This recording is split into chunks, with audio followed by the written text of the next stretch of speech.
सभी कहानी ऑनलाइन सुनने के लिए प्लीज़ मेरा चैनल सब्सक्राइब कीजिए। संपत शनिवार की कहानी। सुनो भगवान शनि देव तुम्हारी कहानी। एक आटपाट नगर था।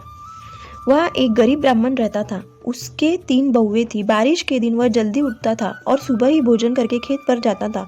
बेटे बहू भी खेत पर जाते थे। छोटी बहू को वह घर पर रखता था। इस प्रकार करते करते श्रावण का महीना आया। नियमानुसार पहले शनिवार को ब्राह्मण अपने खेत पर गया। जाते समय बहू को बताकर गया। कहा, आज शनिवार है, ऊपर छत पर जा, घाघरी मटकी में कुछ अनाज है क्या देख, थोड़ा सा निकाल लेना और दल कर उसकी रोटी बनाना। केना कुड़ू का साग बनाना, तेरड़े के बीज पीस कर रखना। बहू ने कहा, हाँ कही, छत पर गई, दाने देखे, आधी रोटी पूरते दाने निकले, उतने ही उसने पीसे, उसकी छोटी रोटी बनाई, केना कुड़ी का साग बनाई, तेरड़े के बीज को पीस लिए और सासू ससुरे की राह देखने लगी। इतने में वह शनिदेव कोड़ी के रूप में आए और कहने लगे, भाई मेरा शरीर दुख रहा है, मेरे शरीर में तेल लगाओ, गर्म पानी से नहलाओ, कुछ खाने को दो। उस पर उसको दया आई।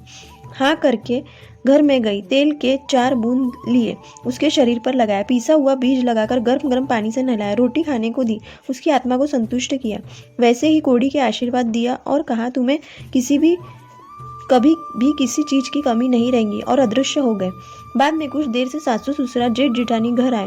उन्होंने सारी तैयारी अच्छी तरह देखी और संतोष किया। अपने घर में कुछ भी नहीं था। यह सब कैसे हुआ, यह सोचकर आश्चर्य में पड़ गए। दूसरे शनिवार को ब्राह्मण ने दूसरी बहू को घर पर रखा और सबको लेकर खेत पर गया। इधर शनिदेव पिछली बार जैसे ही कोड़ी का रूप लेकर ब्राह्मण के घर आए, पिछली बार जैसा ही इस बहू को भी कहा। दूसरी बहू ने कहा कि बाबा हम क्या करें, हमारे पास देने को कुछ भी नहीं है। शनिदेव ने कहा, थोड़ा कुछ होगा तो भी दे दो। उसने कहा, कुछ नहीं है। सुनते ही शनिदेव ने क्रोधित होकर उसको श्राप दिया कि तुम्हारे पास जो होगा वह भी नहीं रहेगा, और अदृश्य हो गए। उधर बहू ने छत पर देखा तो कुछ भी नहीं दिखा। हांडे मटके भी गायब हो गए। शाम होने पर सास ससुरा आए, तैयारी की है या नहीं देखने लगे तो कुछ भी नहीं दिखा। तब बहू पर नाराज हुए। बहू के ने हकीकत बताई। आगे तीसरा शनिवार आया। ब्राह्मण ने तीसरी बहू को रखकर भोजन की तैयारी करके को कहा और खेत पर चला गया। इधर पिछली बार जैसे शनिदेव आए, बहू को शरीर पर तेल लगाकर नहलाने को कहा। तब उसने भी दूसरी के जैसे जवाब दिया। तब शनिदेव ने पहले जैसा श्राप दिया और अदृश्य हो गए। सासू ससुरा घर आकर भोजन की तैयारी देखने लगे, तब वहाँ कुछ भी नहीं था। तब वे बहू से पूछने लगे। बहू ने पिछली बार जैसी हकीकत बताई। उस सबको उपवास करना पड़ा। आगे चौथा शनिवार आया। ब्राह्मण ने छोटी बहू को घर पर रखा, पहले जैसी आज्ञा दी और खेत पर चला गया। इधर शनिदेव ने क्या किया, गले हुए कोड़ी का रूप लेकर ब्राह्मण को घर आए और पहले जैसे कहने लगे। तब बहू ने कहा, हाँ कहकर तेल लगाकर नहलाया, भोजन दिया, आत्मा को संतुष्टि किया। उन्होंने आशीर्वाद दिया कि इसी तरह तुम्हारी आत्मा भगवान ठंडी करे। ऐसा कहकर अदृश्य हो गए। आगे बहू छत पर गई और देखी तो हांडी मटकी में दाने नजर आए। वे निकाले और अच्छा भोजन बनाया और सासू ससुरा की राह देखने लगी। इतने में सासू ससुरा घर आए। बहू को पूछने लगे, वो आज तुमने क्या बनाया है?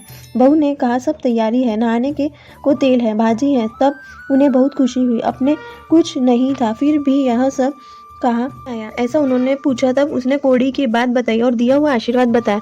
ससुरे को खुशी हुई। इतने में क्या चमत्कार हुआ कि कोने में कुछ खोचा हुआ दिखा। वहाँ उन्होंने खोलकर देखा तो पत्तल में हीरे मोती माणिक नजर आए। उन्होंने बहू को बताया। तब बहू ने कहा, इसी पत्तल पर उन्होंने भोजन किया था। ससुरा ने कहा, बहू को भगवान ने दर्शन दिए हैं। फिर दोनों बहुओं को हकीकत पूछी।